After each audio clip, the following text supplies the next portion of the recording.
Mientras les invito a que abran sus Biblias en Juan capítulo 19, el Evangelio según San Juan capítulo 19. Y vamos a leer desde el versículo 17 al verso 30. Versículo 17 dice así la palabra del Señor y leo para ustedes de Nueva Biblia de las Américas. Tomaron pues a Jesús y él salió cargando su cruz al sitio llamado el lugar de la calavera, que en hebreo se dice Gólgota, donde lo crucificaron y con él a otros dos, uno a cada lado y Jesús en medio. Pilato también escribió un letrero y lo puso sobre la cruz y estaba escrito: Jesús el Nazareno, el Rey de los judíos. Entonces muchos judíos leyeron esta inscripción porque el lugar donde Jesús fue crucificado quedaba cerca de la ciudad y estaba escrita en hebreo, en latín y en griego. Por eso los principales sacerdotes de los judíos decían a Pilato: no escribas el Rey de los judíos, sino que él dijo: yo soy el Rey de los judíos. Pilato respondió: lo que he escrito. Entonces los soldados, cuando crucificaron a Jesús, tomaron sus vestidos e hicieron 4 partes, una parte para cada soldado. Y tomaron también la túnica, y la túnica era sin costura, tejida en una sola pieza. Por tanto, se dijeron unos a otros: no la rompamos, sino echemos suerte sobre ella, para ver de quién será. Para que se cumpliera la escritura, repartieron entre sí mis vestidos, y sobre mi ropa echaron suertes. Por eso los soldados hicieron esto. Y junto a la cruz de Jesús estaba su madre y la hermana de su madre, María, la mujer de Cleofas, y María Magdalena.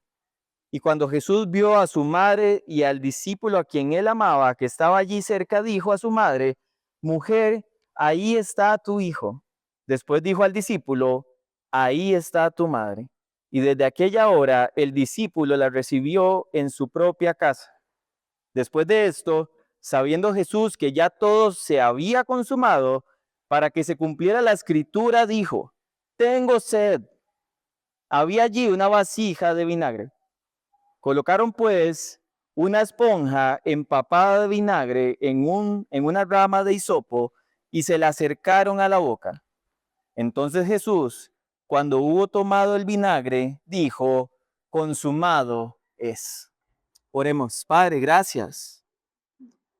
Gracias porque un día como hoy en la historia fuiste a esa cruz y te entregaste, Señor, por todo aquel que hoy cree en ti, Señor, que deposita su fe en ti. Gracias porque podemos meditar este ratito en tu palabra. Por favor, guíanos con tu espíritu. Que sea un precioso tiempo de reflexión, recordando tu obra, pero sobre todo recordando tu victoria, Señor, de la cual hoy somos partícipes, de la cual hoy somos beneficiarios. Y ayúdanos a vivir a la luz de esta realidad, en el nombre de Jesús. Amén y amén. Un día como hoy, hace casi 2000 años, después de las primeras horas de la madrugada, Jesús vivió el día quizá más doloroso y glorioso de toda la historia de la humanidad. No fue un día común, fue el día en que el Cordero de Dios se entregó por nuestros pecados. Pero también fue el día en que el Rey crucificado pagó el precio vertiendo cada gota de su sangre en la cruz del Calvario. Y si intentamos hacer un recuento de este día, podemos ver que cerca de la medianoche Jesús se encontraba en Getsemaní. Y no estaba ahí simplemente para pasar el rato, estaba ahí pidiéndole a su Padre que si era posible pasar a él esa copa, pero que no se hiciera su voluntad, sino la voluntad del Padre. Y el Evangelio de Mateo nos dice 3 veces que oró de la misma manera. Y ahí estuvo nuestro Señor completamente entregado a la voluntad del Padre. Y luego entre la 1 y las 5 de la mañana nos cuentan los evangelios que fue llevado a Anás, que era el suegro del sumo sacerdote que estaba en esa época, que era Caifás, y fue literalmente acusado, abofeteado, escupido y burlado por los líderes religiosos de la nación. Acto seguido fue llevado ante el Sanedrín para seguir siendo juzgado injustamente.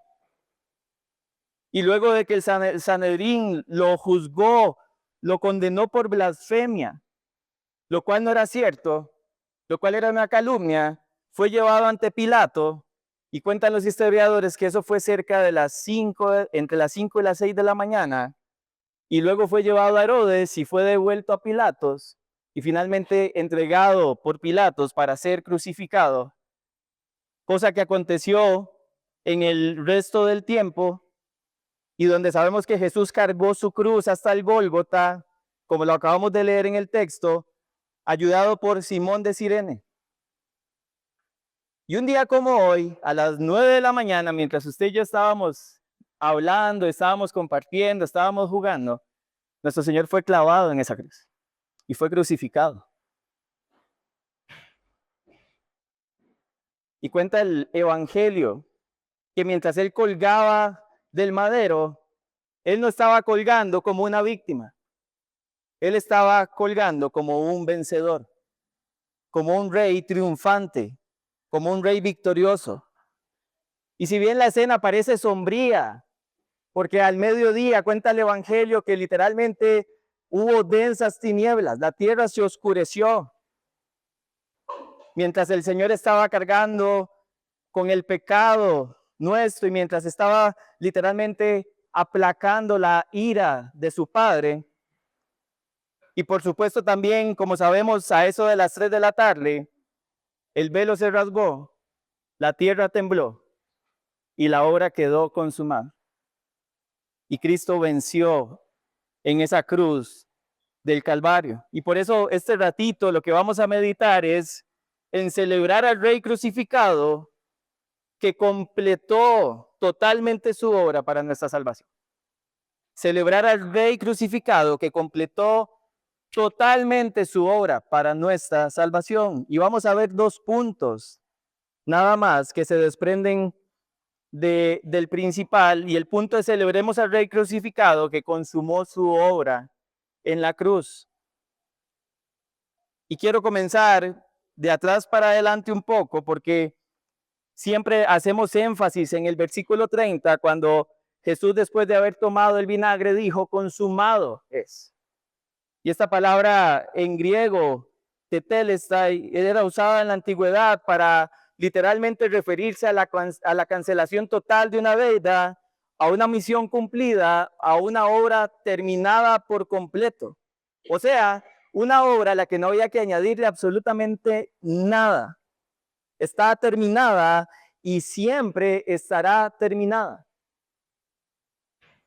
Y es interesante notar que ese verbo consumado que dice Jesús en la cruz es un verbo perfecto, es una obra que se completó en el pasado y que los efectos de esa obra completa siguen recayendo sobre todas las personas que depositan su fe en Jesucristo como Señor y Salvador. Y la pregunta que nos queremos intentar responder a partir de este punto en el texto es: ¿qué consumó Jesús en la cruz? ¿Qué fue lo que Él consumó? Y ahí se desprenden los 2 puntos. Número 1, consumó su obra profetizada. Si ustedes ven versículo 17, que nos dice que Jesús cargó su cruz y subió al Gólgota, dice que lo crucificaron entre criminales. Y eso no es casualidad. Eso había sido profetizado. Literalmente Isaías 53:12 dice que con los transgresores sería contado mientras llevaba el pecado de muchos. Y Dios, nuestro Señor Jesucristo, fue contado entre 2 transgresores, que otro de los evangelios dice que eran malhechores, otro dice que eran ladrones, y ahí fue crucificado entre ellos.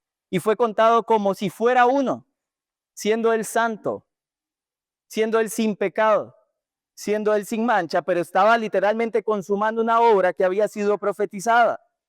También dice que le despojaron su ropa y literalmente rifaron sus vestidos, y estaba cumpliendo lo que el Salmo 22:18 literalmente dice y que Juan lo repite.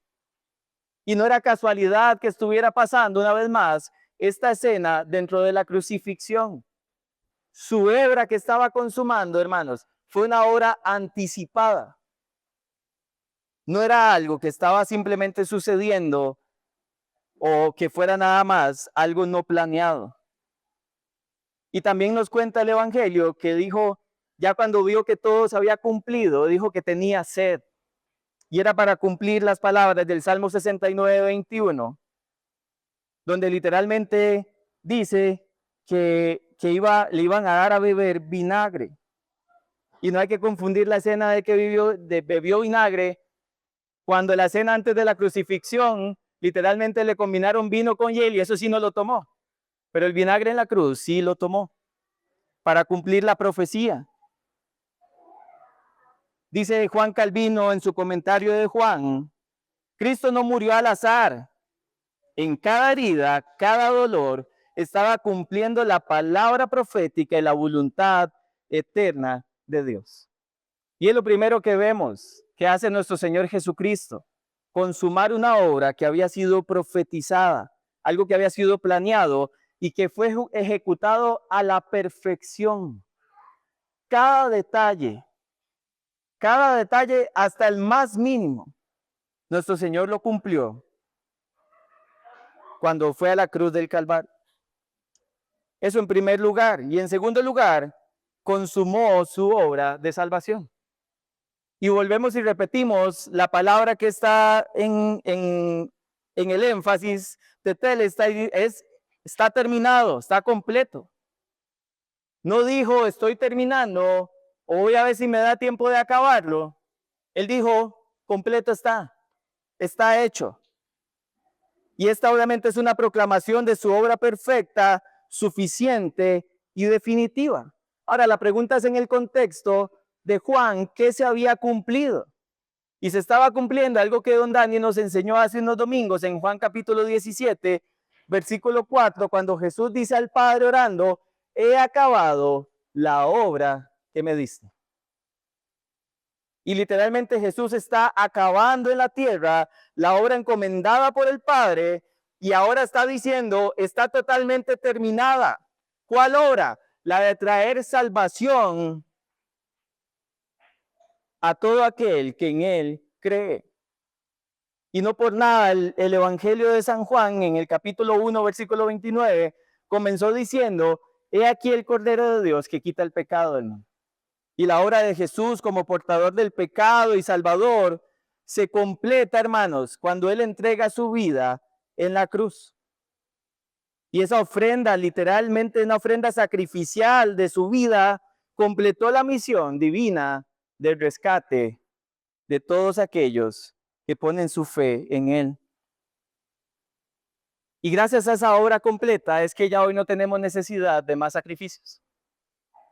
Gracias a esa obra completa no es necesario tampoco sacrificios anuales, porque la pena por el pecado fue totalmente paga, el precio de la redención está completo, la justicia de Dios está satisfecha y la liberación de los pecadores es algo que es continuo, porque todos los días estamos literalmente siendo liberados del pecado que aún mora en nosotros. Decía Carlos Spurgeon, no hay una gota de penalidad que debamos pagar, no hay una obra que añadir.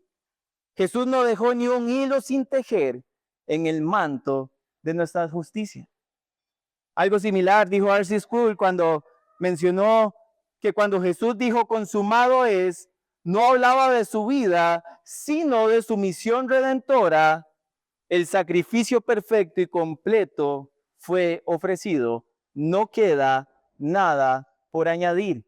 ¿Y por qué enfatizo esto tanto de que no tenemos nada que añadir? Porque tenemos la tentación constante de creer que hay algo insuficiente en la obra de Cristo y que hay algo que me toca a mí hacer.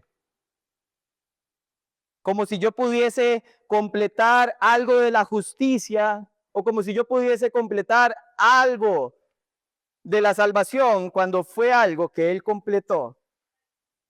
Y no hay nada que podamos hacer para literalmente contribuir a eso. Vea lo que dijo William Perkins. Cristo triunfó cuando estuvo en la cruz. La cruz fue un campo de batalla espiritual en el que Cristo, como rey, se enfrentó al mundo, a la carne, al infierno, a la muerte, a la condenación, al diablo y a todos sus ángeles y los venció. El sacrificio de Cristo como sacerdote, hermanos, pagó el precio de la victoria obtenida por Cristo, el Rey. Y gloria a Dios por eso, porque es gracias a la obra consumada de Dios que podemos repetir las palabras de Romanos 8:1, decir, no hay ninguna condenación para los que están en Cristo, porque Él hizo la obra completa. ¿Y cómo aplicamos esto a nuestras vidas? ¿Cómo aplicamos el hecho de que estamos celebrando al Rey crucificado que consumó su obra en la cruz, una obra que había sido profetizada y una obra que literalmente está completa para la salvación? Y déjeme compartirle al menos 3 aplicaciones. En primer lugar, como creyentes tenemos que celebrar que gracias a la victoria de Cristo, hermanos, tenemos paz para con Dios. Dice Romanos 5:1 que justificados pues por la fe tenemos paz para con Dios, que no es lo mismo que la paz de Dios. Éramos enemigos de Dios. Literalmente estábamos enemistados con Él y el sacrificio de Cristo hizo posible la paz y la reconciliación con el Padre. Y por supuesto, quienes están reconciliados en Él hoy experimentan no solo paz para con Dios, sino la paz de Dios. Y es algo por lo que tenemos que agradecer constantemente. En segundo lugar, tenemos que descansar en que la obra fue terminada. Y ahora no estamos viviendo para ganar el favor de Dios, sino que estamos viviendo porque hemos recibido el favor de Dios. Y este punto quiero ampliarlo un poco porque es muy importante, hermanos. Si nosotros no comprendemos realmente nuestra fe, literalmente no vamos a poder vivir a la luz de la redención que Cristo logró. Piense conmigo por un momento. Si la redención está terminada, entonces quiere decir que yo tengo que hacer algo para ganármela. Quiere decir que tengo que hacer algo para completarla, llámese como se llame. Póngale el título que usted quiera a esa obra que usted cree que es necesaria hacer para completar lo que Cristo hizo. Pero si realmente entendemos que la obra de Cristo fue totalmente terminada y está completa, entonces entendemos que no tenemos absolutamente nada que hacer para ganar la salvación, sino vivir en santidad a la luz de la salvación recibida. Y eso es algo muy importante, porque solo podemos hacer eso. Solo podemos confiar en la gracia de Dios para salvarnos, solo podemos creer en su promesa de salvación y solo podemos poner nuestra fe en su Hijo enviado para comprar nuestra redención. Nada más y nada más. Porque Él completó la obra. Y en el momento que dejemos de creer que Jesús consumó la salvación, hermanos, es el momento en el que usted y yo vamos a creer que vamos a trabajar por nuestra salvación. Y créame que no hay nada más frustrante que vivir tratando de alcanzar la salvación por sus propios méritos o por sus propias obras. No hay nada que dé más esclavitud y que robe la esperanza del creyente que creer que es necesario hacer algo para ganar su salvación. Porque si todo el tiempo estás pensando en cómo ganarla, la pregunta es cómo vas a vivir a la luz de tu salvación. ¿Cómo vas a crecer en santidad si todo el tiempo estás pensando que tienes que hacer algo para literalmente ganar el favor de Dios cuando ya fue recibido por gracia en Cristo? Y en tercer lugar, el ver la obra completada en la cruz, hermanos, tiene que generarnos una gratitud diaria. Si usted y yo todos los días somos conscientes de que Cristo lo pagó todo y lo completó todo, lo único que usted y yo podemos hacer es estallar en alabanza y en adoración por lo que Él hizo. Y qué diferentes serían nuestras vidas si todo el tiempo estuviéramos adorando al Señor por la obra que Él completó y recreándonos en vivir a la luz de las bendiciones recibidas en Cristo. Porque por sus méritos Él ganó la victoria. Y repito de nuevo la idea, celebramos al Rey crucificado que consumó su obra profetizada y que literalmente consumó su obra salvífica en esa cruz. Y hay algo muy lindo, hermanos, porque hoy estamos recordando literalmente lo que Él logró al morir en la cruz. Pero la historia no termina ahí. Es más, un día como hoy, a esta hora, todavía no había dicho las palabras consumado es. Dice que fue en la hora novena y eso eran las 3 de la tarde. Y todavía ni lo son. Pero el Evangelio nos cuenta que al anochecer, probablemente unos minutos antes de las 6 de la tarde, su cuerpo fue bajado de la cruz y fue llevado a una tumba nueva, envuelto con un lino limpio, siguiendo, cumpliendo, y más bien de esa forma siguió cumpliendo las profecías, no solo de que él iba a ser sepultado, sino que sabemos que el domingo se iba a levantar de esa tumba y iba a resucitar. Y esa es la victoria de las victorias en la que vamos a estar meditando, Dios mediante, el próximo domingo.